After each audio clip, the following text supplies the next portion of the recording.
तो हेलो दोस्तों, कैसे हो आप लोग। होप सो सब बढ़िया होंगे। मैं मोहित कुमार स्वागत करता हूं आपका आपके प्यारे से यूट्यूब चैनल एच के पाठशाला में।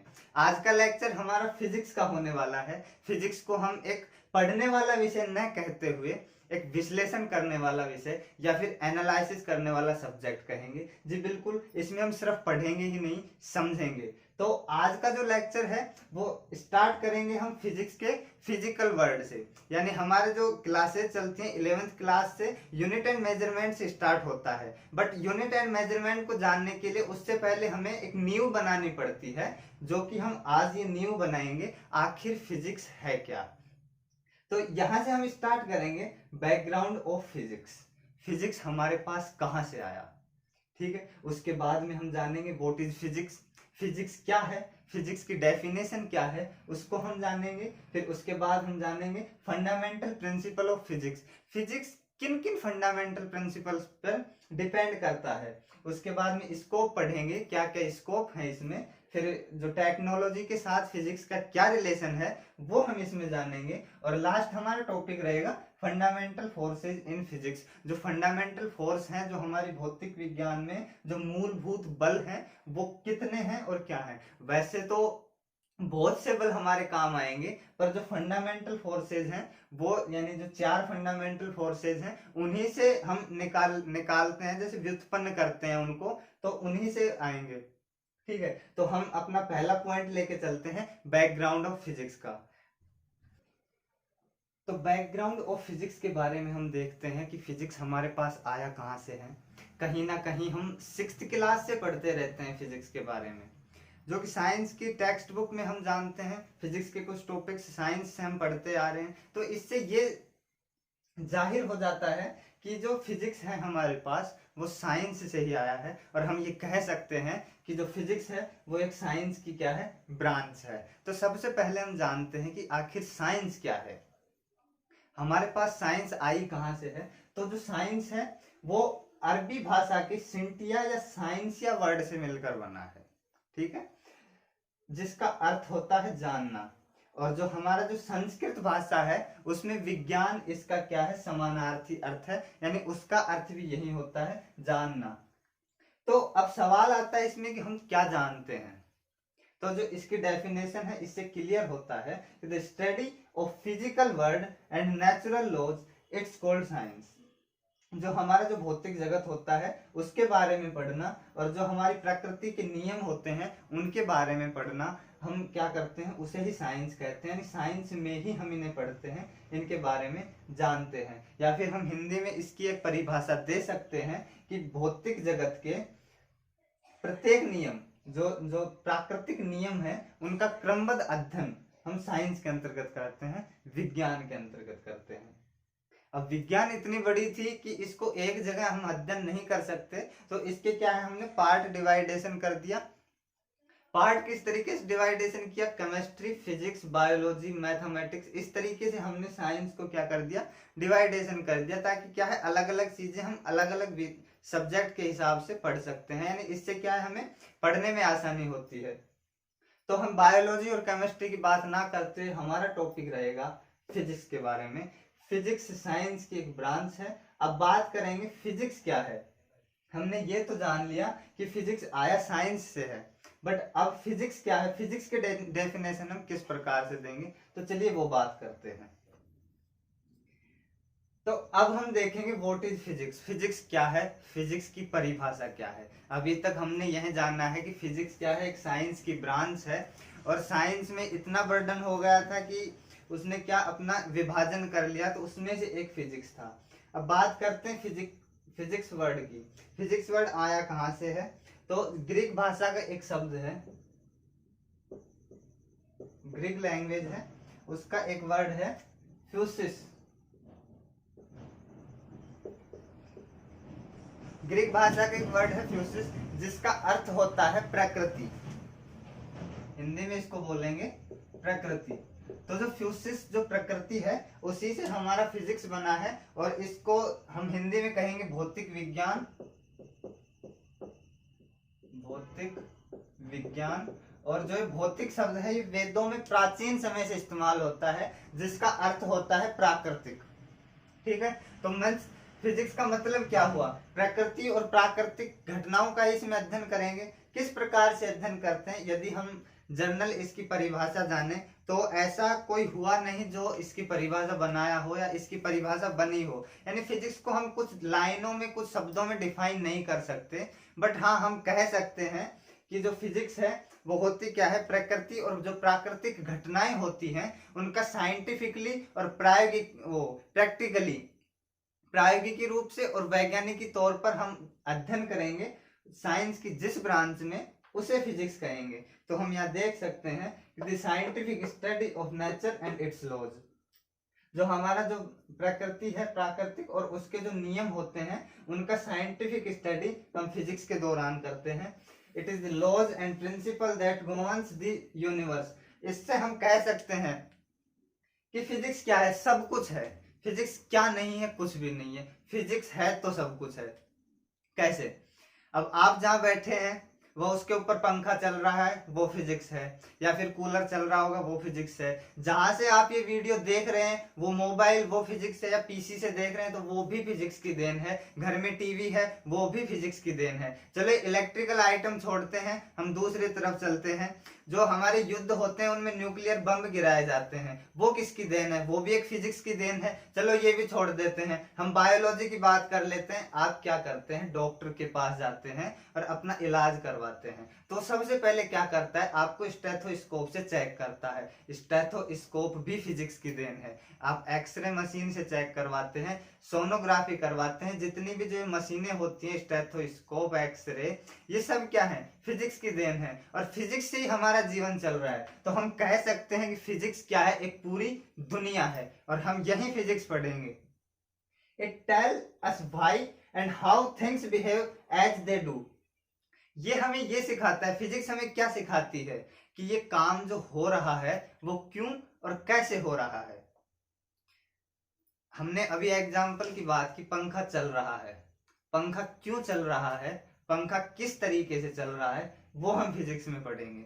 घर में मोटर देखी होंगी, जनरेटर भी देखा होगा, जिसको हम हाथ से घुमाते हैं उसके बाद में बिजली उत्पादन करता है। वो सारी चीजें हम फिजिक्स में पढ़ेंगे। ठीक है, तो ये था हमारा फिजिक्स। फिजिक्स क्या होता है, हमने ये जाना कि फिजिक्स क्या है, जो प्रकृति और प्राकृतिक घटनाएं होती हैं उनको यदि हम प्रैक्टिकली और साइंटिफिकली यदि हम स्टडी करते हैं तो वो साइंस की जिस ब्रांच में हम स्टडी करेंगे उसे ही फिजिक्स कहते हैं।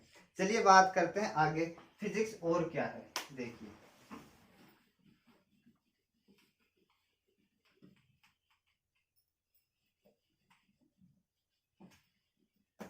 तो हमने फिजिक्स की डेफिनेशन की बात की, फिजिक्स आखिर थी क्या। अब हम जानते हैं फिजिक्स के बारे में और कुछ। ये एक वर्ड आपको दिख रहा होगा बोर्ड पे, ये 15वीं शताब्दी का ग्रीक भाषा का एक शब्द है। 15th सेंचुरी का ग्रीक लैंग्वेज का ये वर्ड है, जिसका अर्थ है नेचर। नेचर का अर्थ क्या होता है, प्रकृति। नेचर का अर्थ होता है प्रकृति, और प्रकृति से ही हम क्या पढ़ते हैं, फिजिक्स, जो कि हमने पढ़ा फ्यूसिस। फ्यूसिस का अर्थ भी तो प्रकृति से ही था, और फ्यूसिस से ही क्या बना था, हमारा फिजिक्स शब्द बना था। मीन्स हम इसी को क्या कह सकते हैं, जो 15वीं शताब्दी में जो वर्ड यूज हुआ था, ये फिजिक्स के लिए वर्ड यूज हुआ था। अब हम इसको कह सकते हैं, ये क्या है, फिजिक्स क्या है हमारे पास,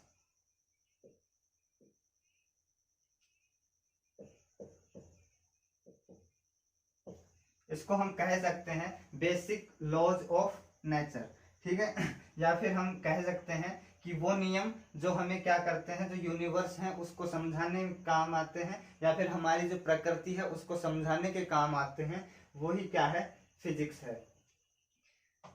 अब इसके बाद हम चर्चा करते हैं, ये तो चलिए हमने जानकारी हासिल कर ली, ये फिजिक्स जो था, फिजिक्स का शब्द था ग्रीक भाषा का, और किससे बना, फ्यूसिस शब्द से बना।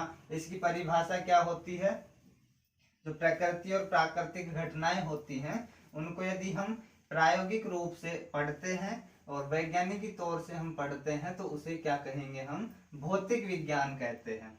अब हमारा जो अगला क्वेश्चन था, ये तो पढ़ लिया भौतिक विज्ञान क्या है। अगला क्वेश्चन हमारे पास ये था कि गणित और भौतिक विज्ञान, मैथमेटिक्स और फिजिक्स में रिलेशन क्या होता है। तो अपना नेक्स्ट क्वेश्चन है वो ये है,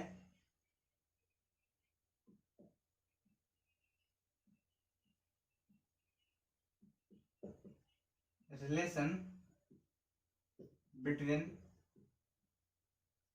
physics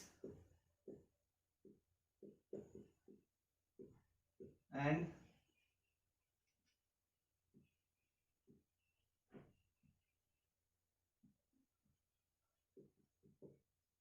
mathematics. Relation between physics and mathematics क्या है, इनके बीच में संबंध। तो हम सिर्फ एक लाइन से इसको कह सकते हैं कि फिजिक्स इज इनकम्प्लीट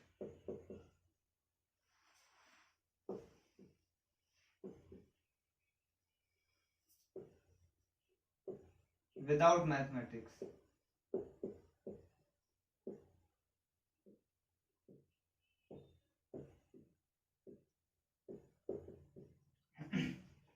यदि हम रिलेशन की बात करते हैं फिजिक्स और मैथमेटिक्स के बीच में क्या रिलेशन होता है, तो हम ये जाहिर कर सकते हैं कि physics is incomplete without mathematics. बिना गणित के फिजिक्स कुछ भी नहीं है। किस तरीके से नहीं है साहब, ये जानते हैं हम कि जो हमारी जो मैथमेटिक्स की जो फॉर्मूले होते हैं, जो इन्होंने इंटीग्रेशन, डिफरेंशिएशन और जो 3D 2D वगैरह दे रखा है, ज्यामिति जो हमारी होती एक विमीय, द्विविमीय, त्रिविमीय, इन सब का यूज हम फिजिक्स में करते हैं, वरना इनका कोई यूज है ही नहीं। अब फिजिक्स में जो हमारे डेरिवेशन चलते हैं, जो भी हम वो करते हैं, डेरिवेशन करते हैं, जो क्वेश्चंस वगैरह करते हैं, या फिर हम कोई भी इक्वेशन सोल्व करते हैं, इक्वेशन बनाते हैं, तो उसमें क्या करते हैं, मैथमेटिक्स की प्रॉपर्टीज यूज होती हैं, और खासकर इंटीग्रेशन वाली प्रॉपर्टी ज्यादा यूज होती है हमारे इन डेरिवेशनों में। तो इसलिए फिजिक्स और मैथ एक दूसरे के सगे संबंधी समझ सकते हैं। हाँ, ये चीज और कह सकते हैं हम, ये तो कह ही दिया कि physics is incomplete without mathematics, but mathematicians are incomplete without physics. क्योंकि अगर फिजिक्स नहीं होगी तो वो जॉबलेस हो जाएंगे, जो सूत्र बनाएंगे वो काम क्या आएंगे। तो इस तरीके से हम कह सकते हैं कि फिजिक्स और मैथमेटिक्स में क्या है, गहरा संबंध है। ये हम एक चीज और कह सकते हैं कि यदि फिजिक्स अगर राजा है तो मैथमेटिक्स उसकी रानी होगी। ठीक है, तो जो फंडामेंटल प्रिंसिपल ऑफ फिजिक्स हम देखते हैं, फंडामेंटल प्रिंसिपल होते क्या है, तो उसमें पहला है हमारा यूनिफिकेशन। अब यूनिफिकेशन में क्या आता है, देखिए, attempt to explain various phenomena through few laws. ये क्या कहता है साहब, जो यूनिफिकेशन है हमारा जो सिद्धांत है, वो फिजिक्स किस तरीके से उस पर डिपेंड करती है। ये कहता है कि हम एक नियम देंगे और एक नियम से हम कई काम करवा लेंगे। किस तरीके से, देखिए, एक नियम दिया न्यूटन भाई साहब ने दिया, ग्रेविटेशन का नियम, ग्रेविटेशन लॉ दिया, वो Gm1m2 अपॉन r² वाला।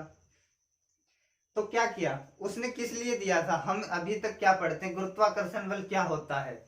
गुरुत्वाकर्षण बल में हमने 6ठी क्लास 7वीं क्लास में हमें मास्टर जी ने क्या पढ़ाया था कि एक सेव के नीचे, सेव के पेड़ के नीचे न्यूटन भाई साहब सो रहे थे और सेव उनके सर पर आकर लगा, तो उन्होंने गुरुत्वाकर्षण बल का उत्पादन किया, गुरुत्वाकर्षण बल उन्होंने दे दिया कि भाई साहब कुछ ना कुछ तो बात है जो पृथ्वी इसको खींच रही है। पर वो कहीं ना कहीं सिर्फ बनाने की बात नहीं थी। जो गुरुत्वाकर्षण बल होता है वो सिर्फ वो सेव के लिए लागू नहीं है, आधी फिजिक्स खत्म हो जाते हैं न्यूटन के नियमों से। तो इसका हम एग्जांपल ले सकते हैं, फ्री फॉल्स ऑफ एप्पल, सेव नीचे गिरा, हम ये कह सकते हैं। या फिर देखिए, ये डस्टर है, इसको हम अगर छोड़ेंगे तो ये क्या होता है, नीचे गिरता है। कोई भी ले लीजिए, motion of planets around sun, जो सूर्य होता है उसके चारों तरफ ग्रह चक्कर लगाते हैं, वो भी किस लिए लगाते हैं, गुरुत्वाकर्षण बल से ही लगाते हैं। जो गुरुत्वाकर्षण का जो नियम था उसी पे बेस लगाते हैं। या फिर हम बात करें जो सैटेलाइट्स होती हैं वो ग्रहों के चक्कर लगाती हैं, तो वो भी क्या है, ग्रेविटेशनल लॉ से। तो हम यानी ये कह सकते हैं इससे कि हमने साहब एक ग्रेविटेशनल लॉ दिया और उससे हम क्या क्या पढ़ रहे हैं, धरती पे कोई भी सामान नीचे गिर रहा हो, या फिर सूर्य के चक्कर लगा रहा हो, या फिर सैटेलाइट्स ग्रहों के चक्कर लगा रहे हो। मतलब क्या है कि एक चीज पढ़ी और उससे हमने कई फिनोमेना देख लिए। ठीक है, यही कहता है यूनिफिकेशन, और यूनिफिकेशन के सिद्धांत पर ही क्या करती है, भौतिक विज्ञान कार्य करती है। चलिए इसको छोड़ते हैं, एक और चीज लेकर चलते हैं हम। ये तो था यूनिवर्सल लॉ, ग्रेविटेशनल लॉ वाला। एक और है इसमें, वो हम लिख सकते हैं सेकंड लॉ ऑफ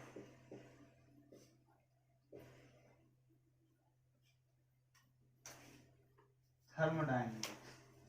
जो सेकंड लॉ ऑफ थर्मोडायनेमिक्स है, जिसमें हम लिखते हैं डेल एस क्या होगा, 0 से बड़ा होगा।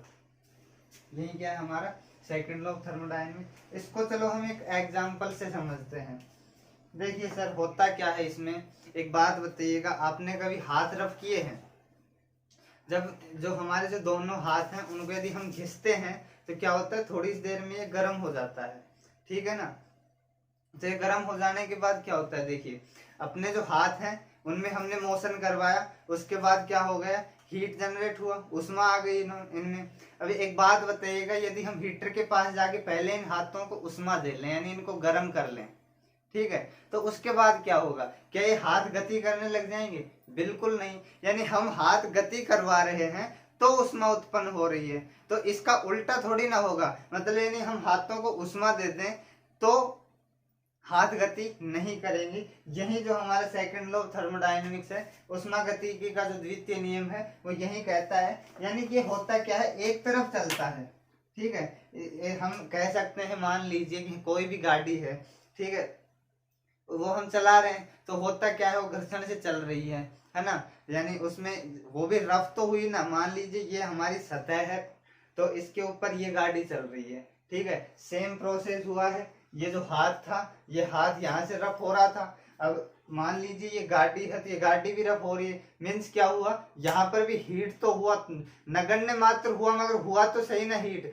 अगर एक काम कीजिए, गाड़ी चल रही है, नीचे हम इसमें वो लगा दें, अग्नि लगा दें, आग लगा दें, तो क्या ये गाड़ी चलेगी? बिल्कुल नहीं चलेगी। तो क्या होगा, जल जाएगी गाड़ी। तो कहना क्या चाहते हैं हम इससे, यही कहना चाहते हैं कि जो क्रिया, कोई भी अभिक्रिया है वो इस साइड चली गई तो जरूरी नहीं कि वो यहाँ आएगी। केमिस्ट्री में होता है ये चीज, केमिस्ट्री में क्या होता है, जो रिवर्स रिवर्स होता है, बट यहाँ नहीं होगा।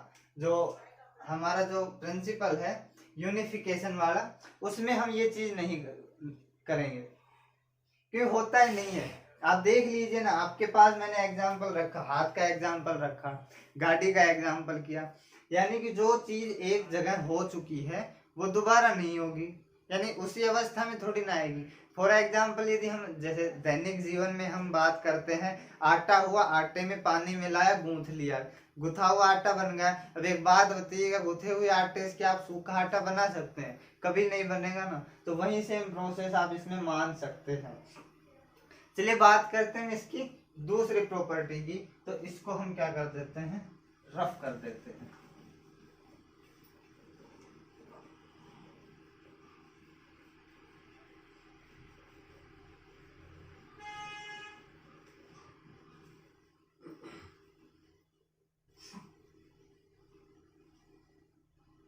तो एक चीज और देख लीजिएगा इसमें, जो हमने इसमें पढ़ा क्या था कि हम कोई भी कुछ नियम पढ़ते हैं और उससे हम कई फिनोमिनाज को हम समझ सकते हैं।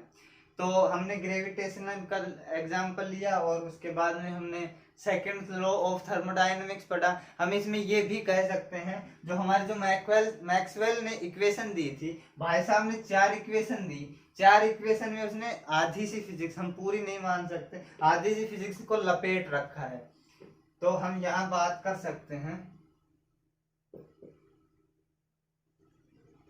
मैक्सवेल, जो इक्वेशन दी थी मैक्सवेल ने, जो 4 इक्वेशन थी, उसमें इसने क्या किया, आधी सी फिजिक्स को क्या कर दिया, लपेट लिया। ठीक है, किस तरीके से? पहली इक्वेशन दी, उसमें क्या किया, इसने इलेक्ट्रोस्टैटिक्स को ले लिया, ठीक है। दूसरी थी उसमें इलेक्ट्रोडायनेमिक्स,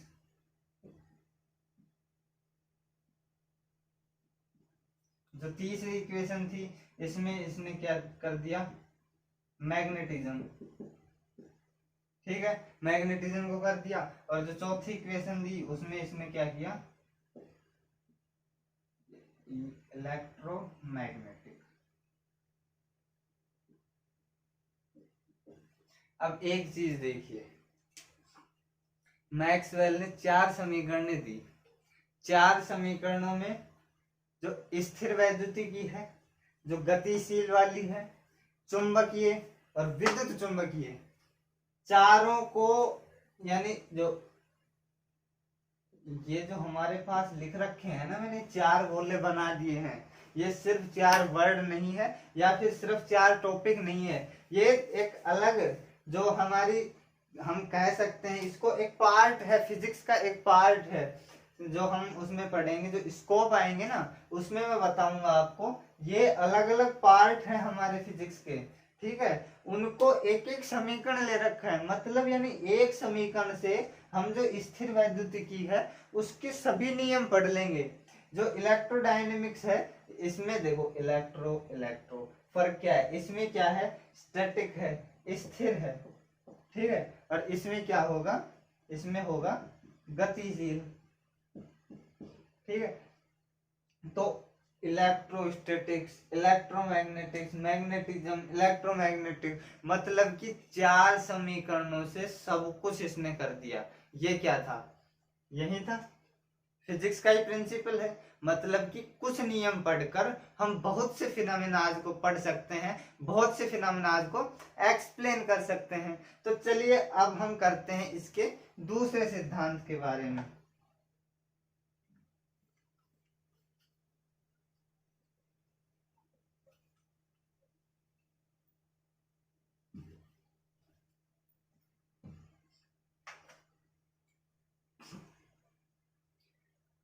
तो यूनिफिकेशन के बाद में हम अगली प्रॉपर्टी पढ़ते, अगला प्रिंसिपल पढ़ते हैं, रिडक्शनिज्म। इसमें होता क्या है, कोई भी बड़ी चीज होती है उसकी यदि हम स्टडी करें तो बहुत ही हार्ड होगा, ठीक है, पर यदि हम क्या करें, उसको हम डिवाइडेशन कर दें, छोटे छोटे टुकड़ों में बांट लें और फिर एक एक टुकड़े को पढ़ें, ठीक है। फॉर एग्जाम्पल यदि हम जैसे स्कूलों में पढ़ते हैं, उसमें क्या हो, एक जो एग्जाम होते हैं उसमें पूरा सिलेबस आता है, तो एक तो पूरा सिलेबस पढ़े हम, ठीक है, और एक अगर टीचर एक एक चैप्टर का टेस्ट ले तो आसान कौन सा होगा, एक एक चैप्टर वाला। यानी आप एक एक छोटी छोटी चीजें याद करें तो आप बड़ी चीजें बहुत अच्छे से तैयार कर सकते हैं ना, पूरा सिलेबस तैयार हो जाएगा यदि आप एक एक चैप्टर पढ़ते हैं। तो सेम इसी सिद्धांत पर क्या करता है, ये फिजिक्स हमारी इसी सिद्धांत पर काम करती है, जिसको हमने क्या कहा है, रिडक्शनिज्म। इसमें देखिए, तो स्टडी ए लार्ज सिस्टम, हम कह सकते हैं कि जो बड़े सिस्टम होता है उसका हम अध्ययन करते हैं। चलिए एग्जाम्पल लेते हैं, ये तो हमने लिया एक बेसिक एग्जाम्पल, यानी कि हमने चैप्टरों का एक एक चैप्टर पढ़कर हम पूरा सिलेबस तैयार कर सकते हैं। चलिए हम बात करते हैं फिजिक्स से रिलेटेड, जनरेटर ले लेते हैं। जनरेटर आपने देखा होगा, ब्याह शादियों में खूब झूमने गए होंगे तो वहां पर जनरेटर जरूर देखा होगा। अब जनरेटर को हम पढ़ते हैं, तो जनरेटर को हम कैसे पढ़ सकते हैं, इकट्ठा तो नहीं पढ़ सकते, तो क्या करते हैं, हम धीरे धीरे उनको खोलना स्टार्ट कर देते हैं। जनरेटर को खोलेंगे तो सबसे पहले क्या आएगा हमारे पास, हमें मिली मैग्नेट्स मिलती हैं, आर्मेचर कॉइल मिलता है, स्लिप रिंग्स मिलती हैं, यानी काफी चीजें मिलती है जनरेटर में। अब एक बात बताइएगा, अगर हम एक एक चीज को पढ़ लेंगे, एक एक चीज के बारे में हमें जानकारी मिल जाएगी, तो हम जनरेटर के बारे में अच्छे से समझ सकते हैं। तो यही कहता है ये सिद्धांत, जो रिडक्शनिज्म है वो यही कहता है कि जो बड़े बड़े हमारे जो सिस्टम होते हैं उनको हम पढ़ने के लिए हम उन्हें छोटे छोटे टुकड़ों में पढ़ सकते हैं, छोटे छोटे टुकड़ों में बांटकर अध्ययन कर सकते हैं। और यही क्या है, हमारे जो फंडामेंटल प्रिंसिपल थे वो। एक क्या कहता है, एक कहता है कि हम कुछ नियम देंगे और उससे हम बहुत सारे फिनोमेनाज पढ़ सकते हैं, और दूसरा कहता है कि यदि आपके पास बड़ी चीजें हैं तो आप उनके छोटे छोटे टुकड़ों में पढ़ लीजिए, या छोटे छोटे टुकड़ों में। अब पढ़ना नहीं होता है इसमें, फिजिक्स में तो क्या होता है, प्रैक्टिकल होता है, यानी सब कुछ क्या होता है हम अपने हाथों से करते हैं, तो वही यहाँ पर हुआ है। एक नियम दिए, बहुत सी चीजें की, और जो बड़ी चीजें होती हैं उनको छोटे छोटे करके हमने सीख ली। तो ये था हमारे जो हमारा टॉपिक था फंडामेंटल प्रिंसिपल ऑफ फिजिक्स। अब इसके बाद में हम पढ़ेंगे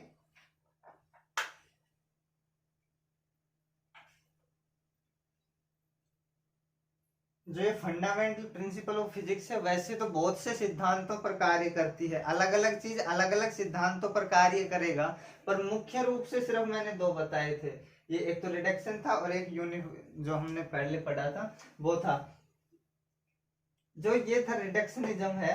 ये क्या होता है, जितने भी बड़े बड़े सिस्टम होते हैं ना उन्हीं के लिए होता है, जैसे मोटर हो गया, जनरेटर हो गया, जो इलेक्ट्रिकल जो सिस्टम होते हैं ज्यादातर हम उनके लिए पढ़ सकते हैं। और हमने जनरेटर का एक एग्जांपल भी देखा। चलिए एक एग्जांपल हम इसमें एक और जोड़ लेते हैं। ये तो चलो था हमारा फिजिक्स का एक एग्जांपल, इसको हम मिटा देते हैं, कहें कि सर अच्छे से नहीं बैठ रहा है, तो हम यहाँ पर लिख दें, मान लीजिए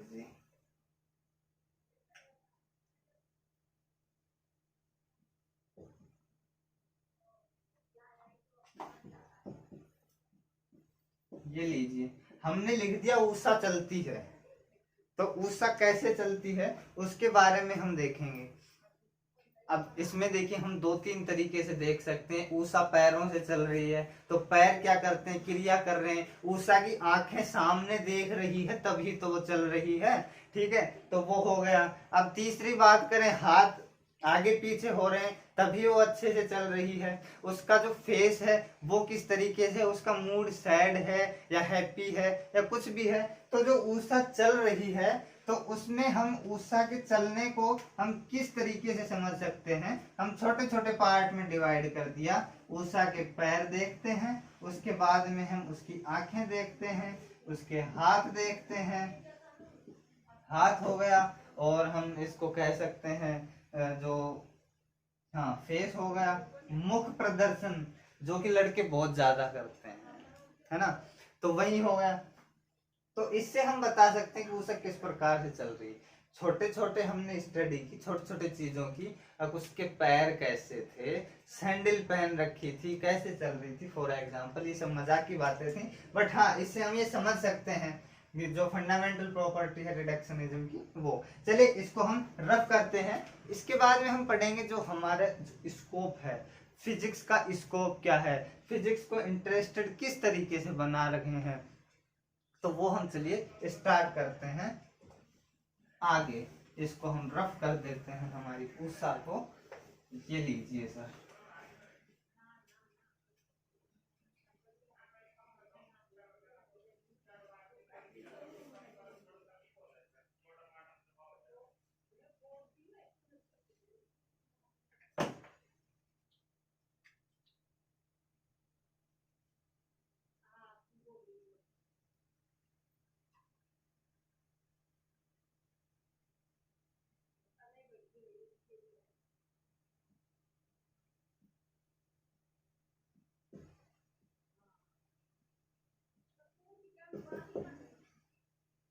ये हमारा टॉपिक रहेगा स्कोप ऑफ फिजिक्स।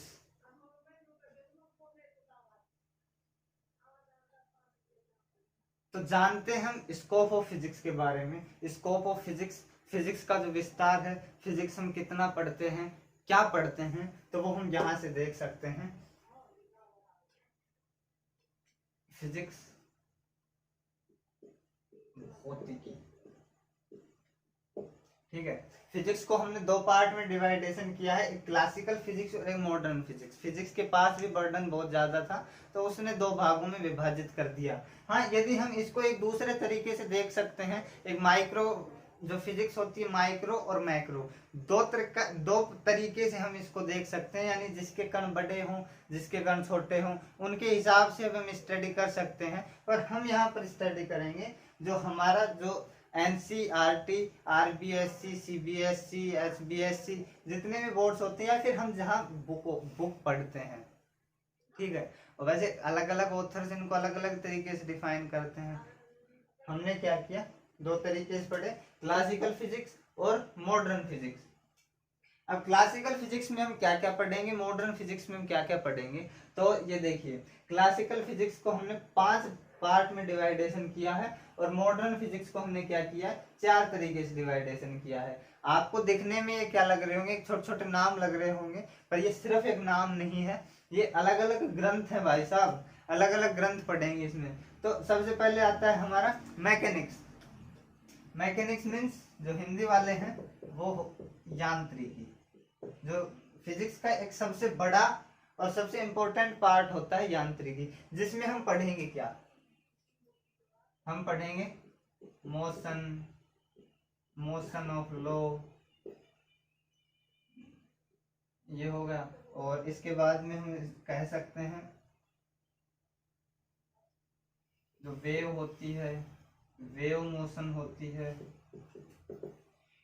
यानी कि जो गति से रिलेटेड हम सब कुछ मैकेनिक्स में पढ़ेंगे, ठीक है। थर्मोडायनेमिक्स जिसको हम कहते हैं उष्मागतिकी,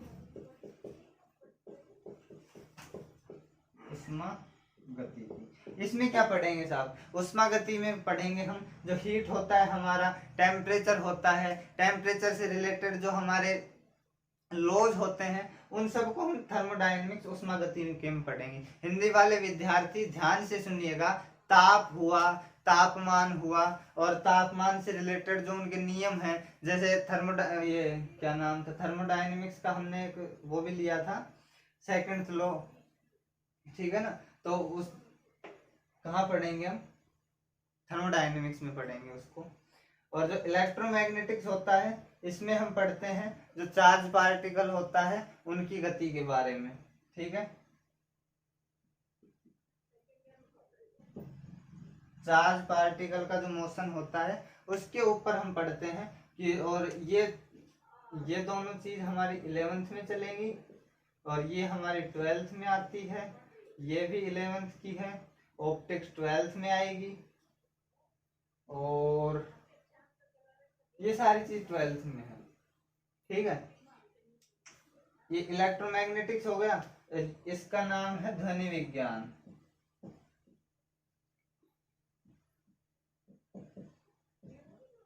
इसमें क्या पढ़ते हैं सर, ध्वनि विज्ञान में पढ़ते हैं हमारा जो साउंड होता है, साउंड पढ़ते हैं, वेव पढ़ते हैं, वाइब्रेशन पढ़ते हैं। आपका फोन वाइब्रेट करता है बिना आवाज के, तो वो किस में होता है, ध्वनि विज्ञान में होता है। ऑप्टिक्स का अर्थ होता है प्रकाशिकी,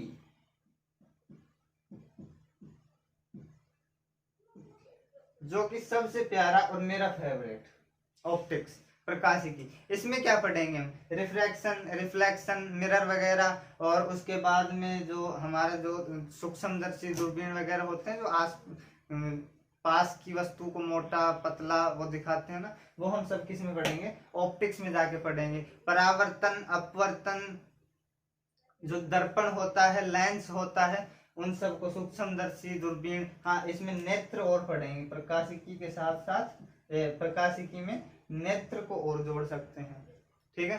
तो नेत्र वाला और पढ़ेंगे इसमें ऑप्टिक्स में। तो ये थी हमारी क्लासिकल फिजिक्स, जिसको हम कह सकते हैं पुरानी भौतिकी, ठीक है। अब चलते हैं हम हमारे मॉडर्न फिजिक्स की तरफ, नवीनतम भौतिकी। ये होता है अपेक्षिकता, ये आप ठीक कर लीजिएगा, अपेक्षिकता है। ये हो गया क्वांटम भौतिकी,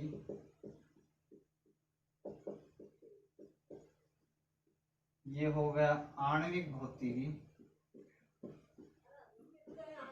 और ये हो गया नाभिकीय भौतिकी।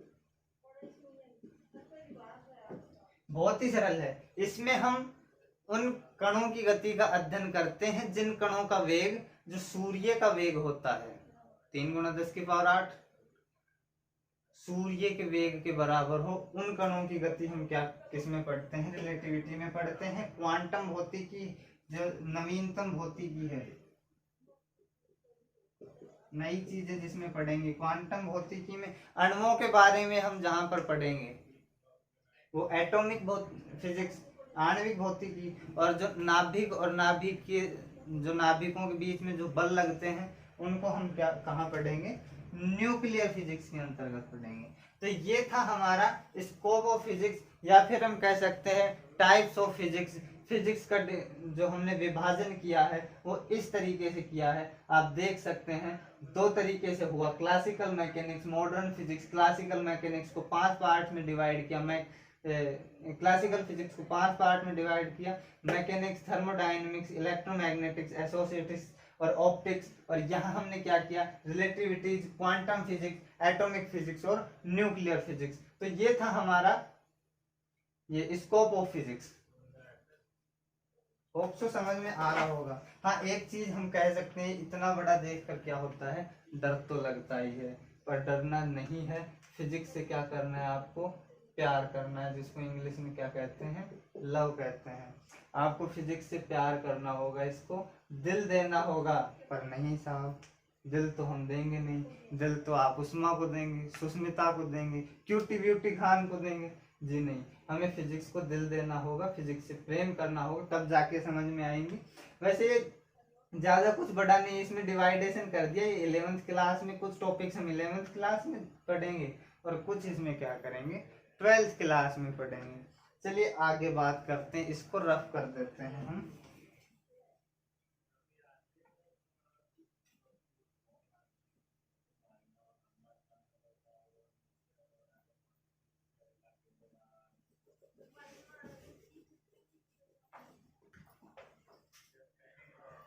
एक्साइटमेंट ऑफ फिजिक्स और देख लेते हैं, वो कोई खास बड़ा टॉपिक नहीं है। स्कोप ऑफ फिजिक्स ही है, कुछ है मतलब, यानी जिसको स्कोप ऑफ फिजिक्स के बारे में पता चल गया, फिजिक्स है क्या, कितनी है कितनी नहीं है, तो कोई दिक्कत नहीं आएगी।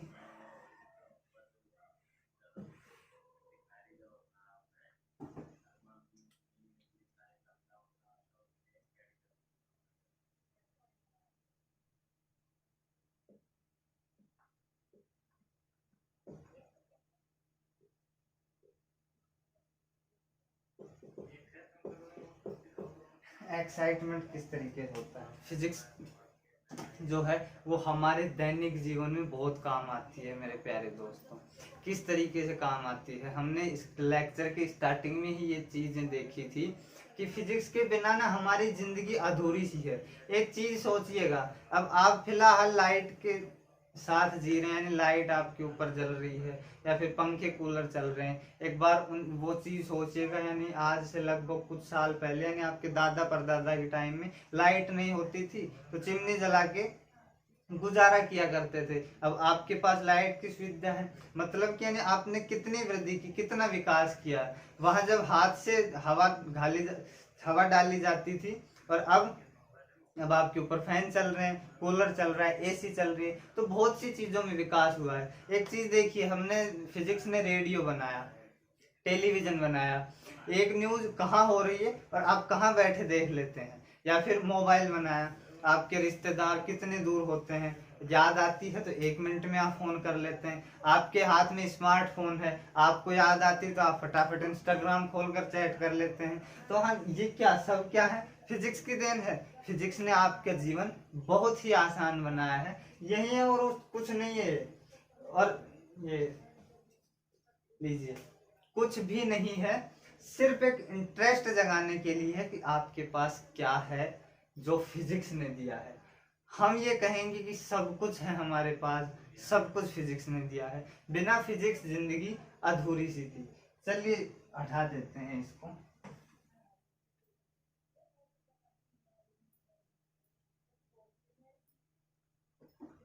और हम बात करते हैं अब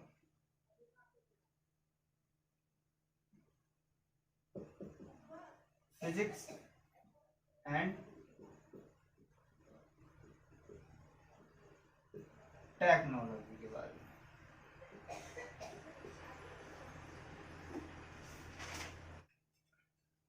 तो फिजिक्स और टेक्नोलॉजी की हम बात करते हैं। फिजिक्स और टेक्नोलॉजी के बीच में रिलेशन क्या होता है उसको हम देखते हैं। तो हम कह सकते हैं कि new physics gives rise to new technology, यानी जो हमारी नई नई भौतिकी है, नई नई आविष्कार करते हैं, वो हमें टेक्नोलॉजी देती है, हमारे विकास करवाता है हमारे जीवन में, हमारे भौतिक जगत में, जो कि हमने स्टार्टिंग में बताया था फिजिकल वर्ल्ड में। देखिए, ये एक लाइन लिख दी पर इससे कुछ समझ नहीं आता। एग्जाम्पल देखिए, हम एक चीज कह सकते हैं कि कई बार क्या होता है, जो वैज्ञानिक थे जानबूझ के आविष्कार नहीं हुआ कई चीजों का, वो क्या करते गए, एक्सपेरिमेंट करते गए, प्रयोग करते गए करते गए करते गए, अब जो बनाना था वो तो बना नहीं और कुछ बन गया। ठीक है, तो ऐसे ही कुछ है जो हम इसमें देखेंगे कि जो अब देखिए नई फिजिक्स के लिए हम एक्सपेरिमेंट करेंगे, प्रयोग करेंगे, और प्रयोगों से क्या होगा, हमें कुछ नई चीजें मिलेंगी, तो वही तो क्या होगा, हमारी टेक्नोलॉजी होगी। तो इसमें हम देखिए एक एग्जांपल लेते हैं सिलिकॉन चिप्स का। सिलिकॉन चिप्स की भैया हमने स्टडी की, ये लीजिए साहब, स्टडी की, सिलिकॉन चिप्स की स्टडी की, और हमें जानकारी मिली कि इसकी सेमीकंडक्टर की, उपचालक,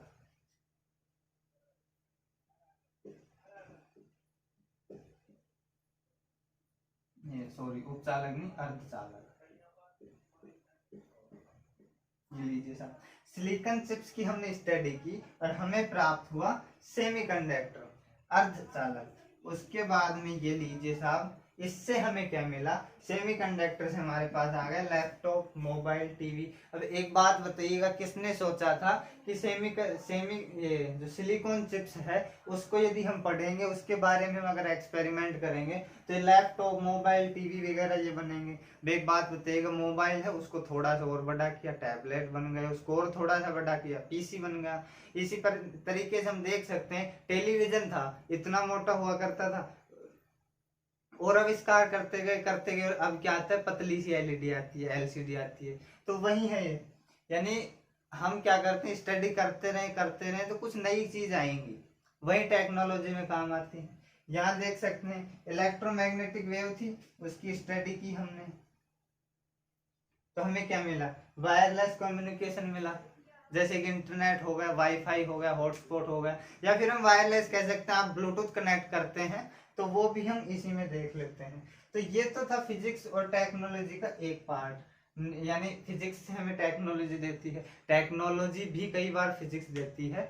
और इसके बाद में जो हमारे हमने क्या छोड़ा था टॉपिक, एक टॉपिक और बचा हुआ है शायद,